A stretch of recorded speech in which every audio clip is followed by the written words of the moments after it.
introdução. Tá valendo, José, e não é ao vivo, meu amigo. Não é ao vivo. Hoje é de boa. Então se a gente começar agora ou começar depois, tá tudo certo. Bom,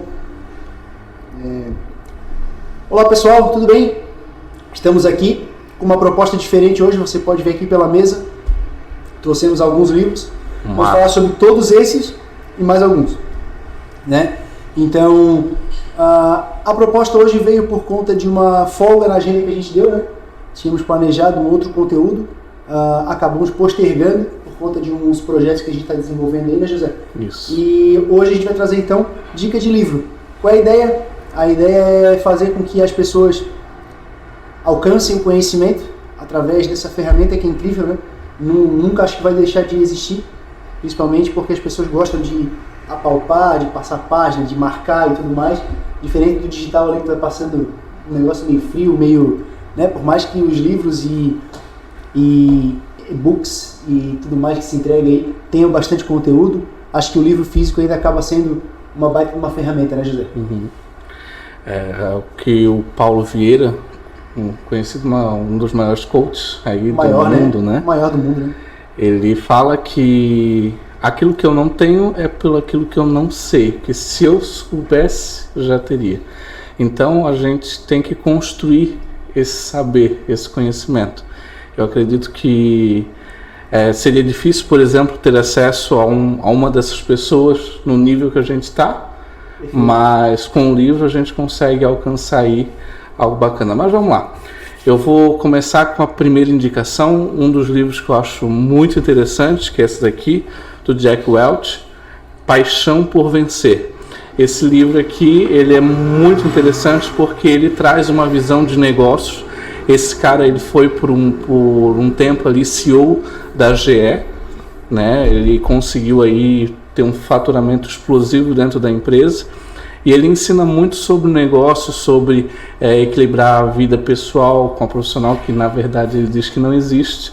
Tanto que ele fala que algum dos filhos deles ele não viu crescer, infelizmente porque realmente é corrido, mas aí ele fala um pouco sobre objetivo, separação de papéis dentro do casamento, saber o que definir isso previamente, né, em conversa.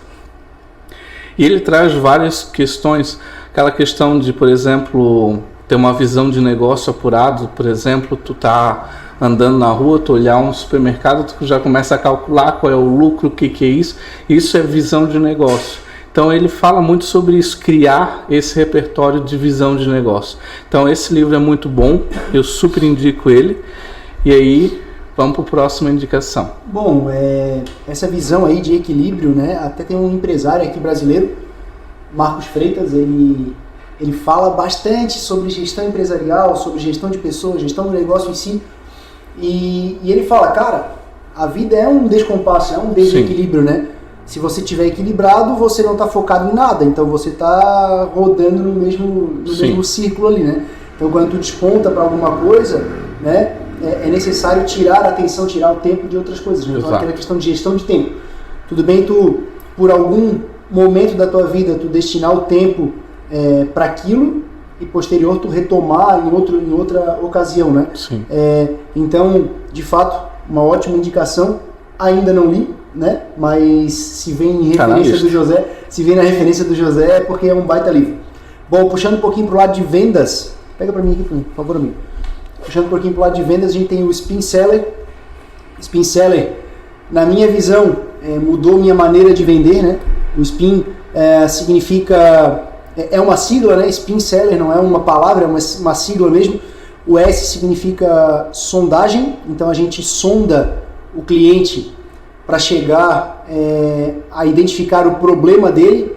Então, tu não vai vender fazendo um monte de pergunta para o cliente sem propósito, né? Então, tu vai primeiro sondar, então tu levanta as problemáticas, então tu levanta o campo de problemas que ele tem, depois tu faz ele perceber que aqueles problemas atrapalham ele de alguma forma, então tu implica com o problema. Então, tu tem a sondagem, o problema que tu conseguiu levantar. Depois tem a implicação do problema, que vai fazer tu cutucar a ferida daquele cara e fazer ele perceber que, de fato, cara, eu não percebi que esse problema me incomodava tanto. mas está no escopo do vendedor fazer com que ele perceba isso. E posterior a isso, a gente vem com a necessidade de solução. A necessidade de solução é o produto que você vende, ou as soluções que você vende para esse cara, para que ele não tenha mais os problemas, nem perceba tanto mais esses problemas, né? Então, assim, a venda ela acontece naturalmente, você vai criando rapport com o cliente, vai criando intimidade com ele, né? Sabendo do problema exatamente, e você corrige um problema, não necessariamente empurra um programa, um produto goela abaixo para aquele cliente. Então, o Spin Seller ele serviu para mim de uma maneira muito rápida, para eu mudar a forma como eu vendo. Ele serve para pequenas e grandes negociações, e muito mais para grandes negociações, né? Porque muitas das vezes as soluções elas dependem um pouquinho mais de tomada de decisão, mais cautelosa, ou um pouco mais tenebrosa. Então, ele ajuda a quebrar objeções, ele ajuda, enfim, é uma baita aula Spin Selling. Então, eu indico para quem quiser trabalhar com vendas, enfim. Toda empresa precisa vender, né? Seja serviço, indústria, comércio, toda empresa precisa entrar no mercado de alguma forma, e isso precisa vender. E o Spin é uma puta ferramenta para ajudar você a chegar no objetivo e vender qualquer produto. Tá? Na verdade, quando nós falamos de vendedor, a gente está falando de técnica. Na verdade, eu não gosto muito da palavra arte, porque a arte se submete a uma coisa muito abstrata, muito, né, ilusória, quando na verdade é técnica. E esse livro ele traz várias técnicas num conjunto de metodologia que tem resultado. Então essa é a ideia. Sempre que eu tenho um método a ser aplicado, uma sequência, um passo a passo, ele facilita a minha geração de resultado. E esse é o objetivo. Vamos falar sobre o próximo livro, Dobre Seus Lucros. Eu acho esse livro fenomenal, porque ele fala muito de gestão. Gestão. Como que eu aumento a receita e diminuo a despesa. Por quê? Esse trabalho de aumentar a receita e diminuir despesas, ela tem que ser um trabalho diário. Ela tem que ser todos os dias e voltado para os dois ângulos. Eu não posso, por exemplo, só focar em aumento de receita, porque se eu aumentar só a receita e não cuidar com a minha despesa vai comer todo a receita que eu teria adquirido. Exato. E assim é vice-versa. Se eu focar só na despesa, vai acontecer o quê? Eu posso perder, e geralmente perde, a qualidade do produto, do serviço, porque daí eu diminuo consideravelmente e aí acabo afetando alguma coisa em algum momento. Então é importante ele dar várias ideias de como reduzir custo, como aumentar a receita, como fazer uma boa gestão. Então eu super indico esse livro. Aí vem aquele conceito que o amigo sempre cita nas palestras que faz, que enfim, né, custos e receitas a gente tem que olhar direto, né, e custos são que nem cabelo e unha, né? Exato. Que nós temos que olhar a todo momento. Muitas das vezes a gente não está observando, por exemplo, material de escritório. Pô, eu compro, sei lá, X material de escritório, ou então eu compro muito copinho descartável. Ah, mas pô, tu tá dando atenção pro copinho descartável? Calma aí, vamos fazer a conta. Se eu pegar e comprar caneca para todos os meus colaboradores com a logo da minha empresa, enfim, eu posso fazer com que eles reutilizem, tanto usem para café quanto usem para água. Eu posso fazer também com que eles evitem um câncer futuro, porque o copinho de plástico ali submetido a um calor alto libera toxina que pode causar câncer. Então eu resolvo alguns problemas e economizo a médio prazo ou a curto prazo, dependendo da despesa que a gente está olhando. Então esse foi só um exemplo, né, do copinho de café ou do copinho de água descartável, trocar por um copo permanente de porcelana, enfim, ou de qualquer outro material que seja mais viável aí estar adquirindo. Exato. Mas é lógico, não prendam-se ao exemplo e sim ao conceito, né? Então, Dobre Seus Lucros, um baita livro aí, também já li. Esse eu já li, né, José? Eu também não, porque aquilo lá não tinha lido. Esse eu já li e recomendo também, tá? Bom, falar de um livro agora, um ensinamento gigante. Ele não está aqui conosco, não vou conseguir apresentar. Ele está com o nosso colaborador, Ricardo. Então um abraço para o Ricardo e um abraço para a Jennifer. Que a Jennifer, inclusive, está devendo, né? Depois tem que deixar na mesa dela. Fazer uma apresentação depois. E tu não fala nada, hein?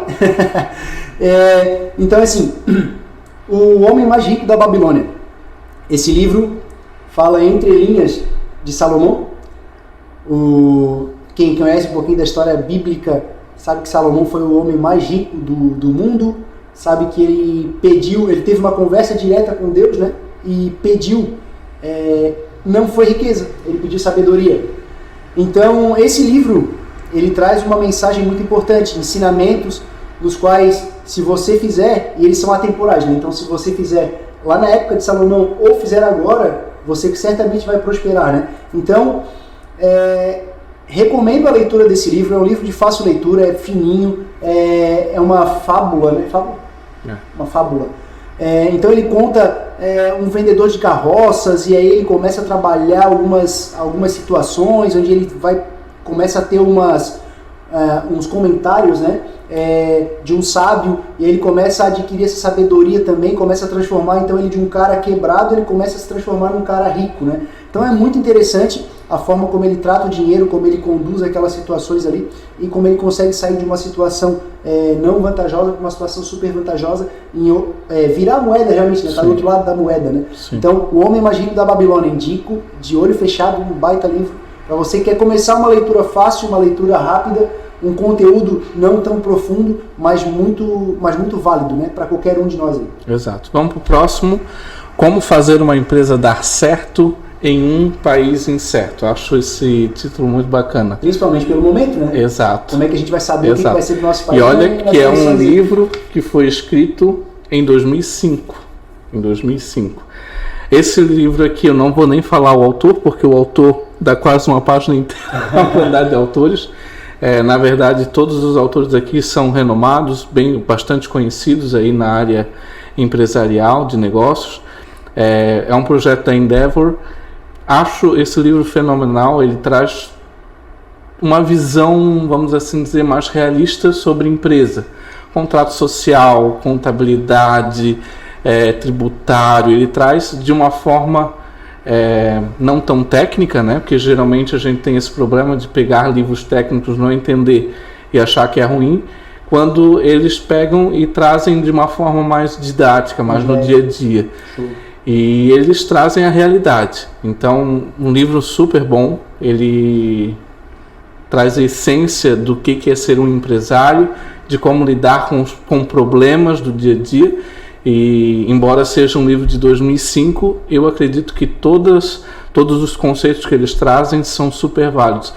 Aqueles princípios que são atemporais. Deixa eu dar um spoiler aqui, quem são os autores, alguns deles, né? Uns conhecidos, Abílio Diniz, por exemplo. Pão de Açúcar, né? Exato. Tem um nome aqui que não é muito legal, eu vi aqui, Emílio Odebrecht. Se a gente for pegar aí que de fato, né? Ok. Mas vamos lá. Bom, tem mais alguns aqui. Não sei tem Jorge Paul Lemann, tem Beto Sicupira. José Augusto Pereira, José Riso. Tem. Ribeiro, Laércio Consentino. Na verdade, esses caras são conhecidos, só que como era numa época não tão digital, então a gente não conhecia, mas eles são os mais bambambam daquela época, pelo menos, né? Show de bola. Vamos lá. Próximo, Construindo o Império. Esse livro muito bom, desse consultor Edilson Lopes. Na verdade, esse livro ele sempre é indicado em livros empresariais. Ele fala muito sobre construção de resultado, de lucro, foco no lucro. Né? Às vezes o empresário ele tem medo desse nome, que é correr, né? Até pela vivência e aprendizado lá do passado, de criança, que às vezes ter dinheiro é ruim, ou que o dinheiro é sujo. Tudo isso acaba gerando crenças na gente, e a gente quer fugir de uma coisa tão importante para uma empresa, que é o lucro. O lucro é o oxigênio da empresa. Sem lucro não consegue manter uma empresa por muito tempo. Por isso que é importante aí ter esse foco, essa atenção no resultado. Manter o foco ali, né? Então, exato. Muitas das vezes a gente se preocupa, como você falou, do conceito do outro livro, né? Do Dobra os Lucros, né? Eu vendi, não me preocupei com a despesa acompanhou a receita. Então, para ti não aumentou nada, aumentou o trabalho, tu contratou mais pessoas, tu teve mais incomodação, treinamento e tudo mais. E o teu resultado foi o mesmo. Exato. Com uma operação muito maior, que te dá muito mais trabalho e dor de cabeça. Então, assim, foca no resultado e não no faturamento, no aumento de faturamento. E lembrando que faturamento é ego. Eu tive bilhões de faturamento. Não importa. Pode ter bilhões e ter um prejuízo incrível ali que vai estudar tudo. Ou uma margem muito pequena, né? Que exato. Não condiz com aquele tamanho de empresa que tu tem ou de faturamento exato. que tu tem. Então, foco sempre no resultado, né, gente? Exato. Bom, agora falar de um clássico, clássicosíssimo. Bem clássico. Eu tenho até 3 unidades desse aqui, cara. Eu comprei, não lembrava que tinha, comprei de novo. A Arte da Guerra. Você pode pegar qualquer pessoa aí, pegar Tiago Nigro, é isso, né? Primo Rico. Tiago Nigro, pegar Marcos Marques, pegar qualquer um, vai citar a Arte da Guerra. Ah, mas por que a Arte da Guerra se aplica para negócio?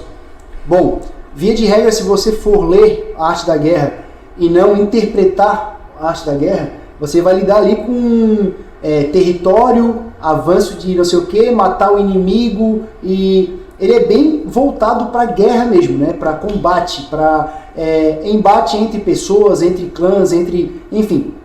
Então ele dá estratégias, porém se essas estratégias forem interpretadas assim como a Bíblia é interpretada, para passar ensinamentos, né? Através de historinhas contadas, de fábulas e tudo mais, esse livro ele só serve se você tiver a interpretação correta dele. Interpretação não literal, né? Se você for trazer para livro, você vai sair daqui matando pessoa, passando espada na cabeça de todo mundo. Mas na verdade a ideia desse livro aqui para o empreendedor é que ele faça proveito de algumas situações que ele encontra no mercado. Então, teu adversário está assim, tu tem caixa, por exemplo, para comprar a empresa dele, vai lá e compra, amiga, acaba com o inimigo, sabe? Tipo, destrói ele realmente.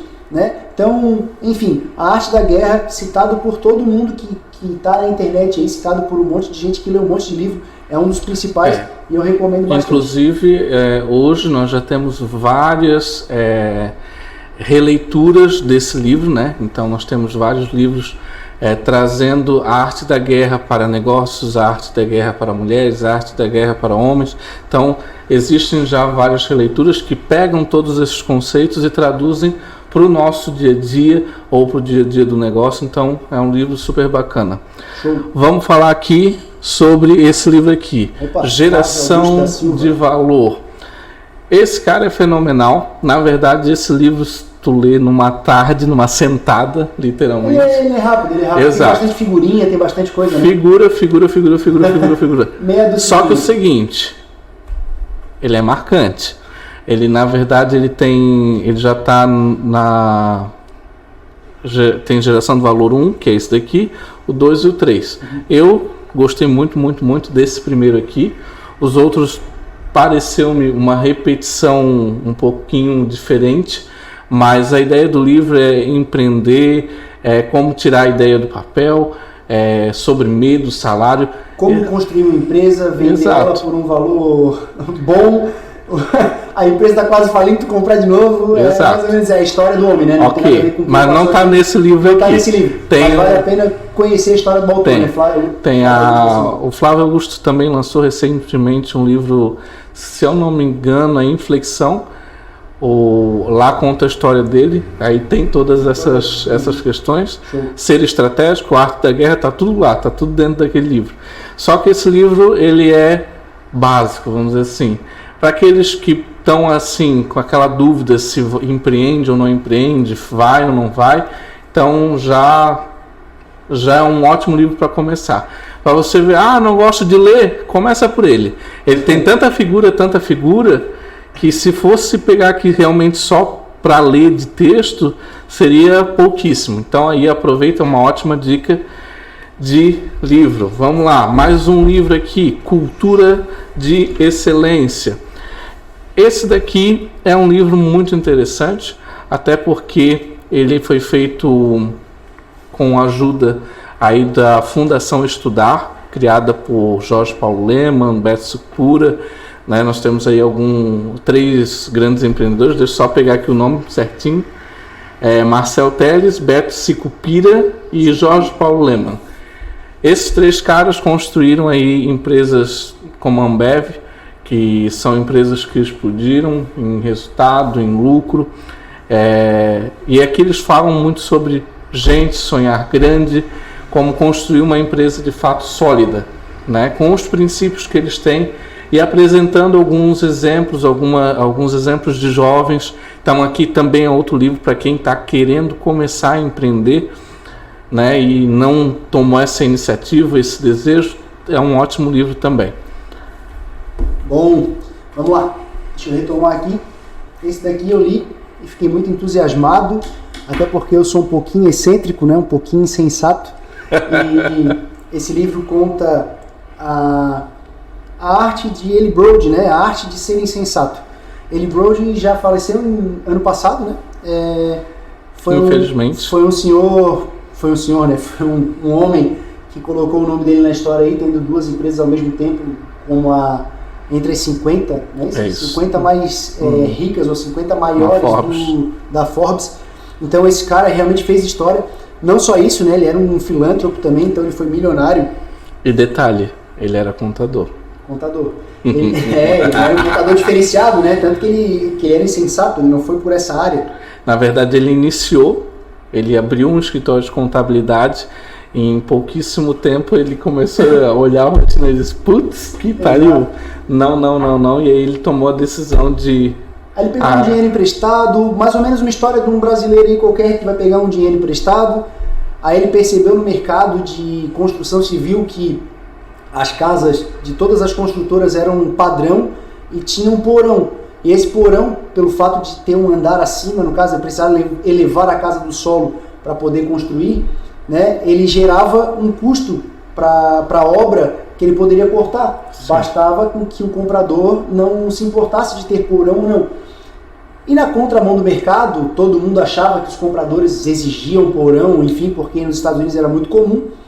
Ele cortou o porão das casas, barateou as casas e começou a vender que nem água. Depois ali outros tentaram copiar ele, não conseguiram, porque já tinha tomado a frente do mercado.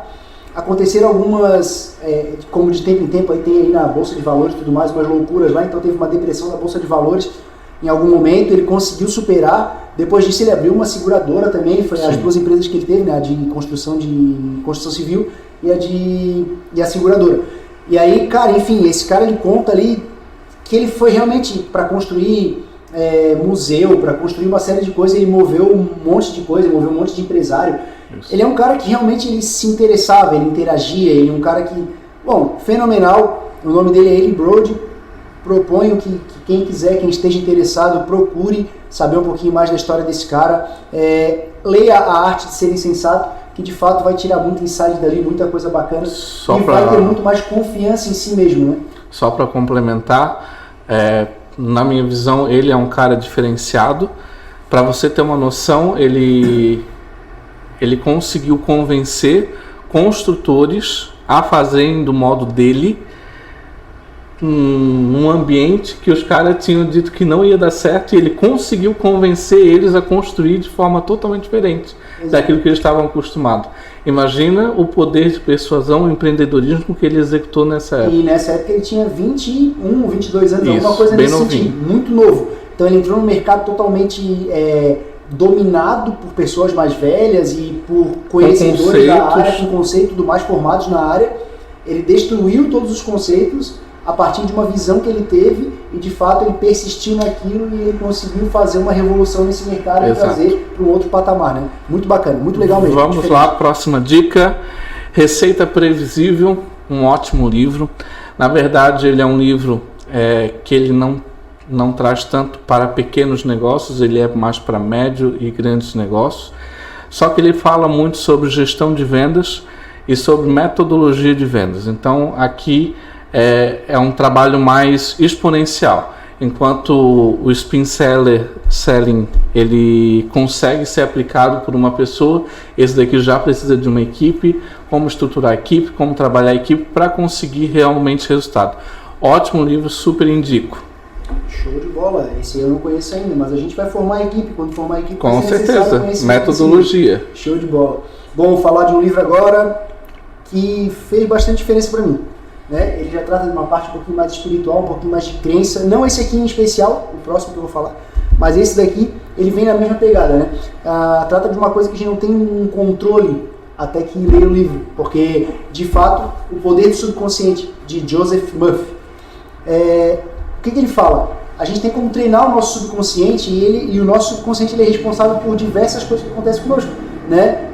Durante o sono ele entra em ação, então ele apaga memórias, ele escreve memórias mais a fundo, então dependendo se você tem um período de estudo um pouquinho anterior ao sono, tu consegue gravar melhor aquilo, porque teu subconsciente entra em ação logo depois que tu estudou, ele consegue gravar melhor aquilo, né? Então tu consegue apagar alguns traumas que tu tivesse, se tu trabalhar muito bem esse subconsciente, enfim, tem formas de doutrinar o teu subconsciente para que ele trabalhe a teu favor e não contra você. Então, a questão de doenças como depressão e tudo mais, tu consegue até dar uma contornada ou melhorar se tu tiver o teu subconsciente bem treinadinho, bem alinhado, né? Muito legal esse livro, recomendo a leitura. Ele tem um pouquinho mais de pegada, digamos, espiritual, ou um pouquinho de pegada um pouco mais científica para a parte de autodesenvolvimento e não necessariamente para a gestão de empresa, que foi mais ou menos o caminhão de informação que a gente trouxe para vocês aqui hoje, né? Exato. Vamos lá. Outro livro interessante também é na pegada mais de desenvolvimento pessoal, Equilíbrio e Resultado, do Christian Barbosa. Christian Barbosa, ele é conhecido como um dos maiores especialistas em gestão de tempo no Brasil, né? Um cara realmente diferenciado. Nesse livro ele trata de alguns assuntos muito bacanas, como por exemplo, como colocar metas para funcionar, para acontecer de fato, né? Como equilibrar a energia, porque todos nós somos energia, e aí a gente tem que saber equilibrar essa energia para conseguir resultados efetivos, né? De fato, ele mostra aqui algumas questões como ter um momento para a família, ter um momento para o trabalho, não só um ou não só o outro, porque senão a gente acaba afetando aquilo que está indo bem em prol de outro. Então, saber equilibrar isso de forma correta, coerente e com metodologia. Um livro super bacana. Tem um conceito que eu aprendi com o Sérgio da Silva, conhece? Seu Sérgio, figuraça icônica, fez aniversário dia 23, agora, se não me engano. Recente. Vou dar uns parabéns para ele aqui por esse vídeo também, tá? Vamos lá. Ele falava assim, ó, pessoal, nas reuniões que ele fazia, né? Um cara muito lapidado. Pessoal, nem muito ao mar, nem muita terra, né? Então não exagere muito no radicalismo, não seja muito bonzinho. Tem que falar com o cliente, tem que ter aquele tato, né? Não ser muito radical com o cliente para não perder o contrato e não ser muito bonzinho para não deixar o cliente montar na tua cabeça. Então, é um conceito que ele trazia, acho que vem bem de encontro com isso que você falou e que está aqui nesse livro, e que serve bastante aí para o pessoal, né? A forma de conduzir as coisas, né? Nem muito ao mar, nem muita terra. Bom, o último para fechar as listas aqui, ele também não está aqui, né? Ele também não está conosco, mas ele se trata do The Secret, né?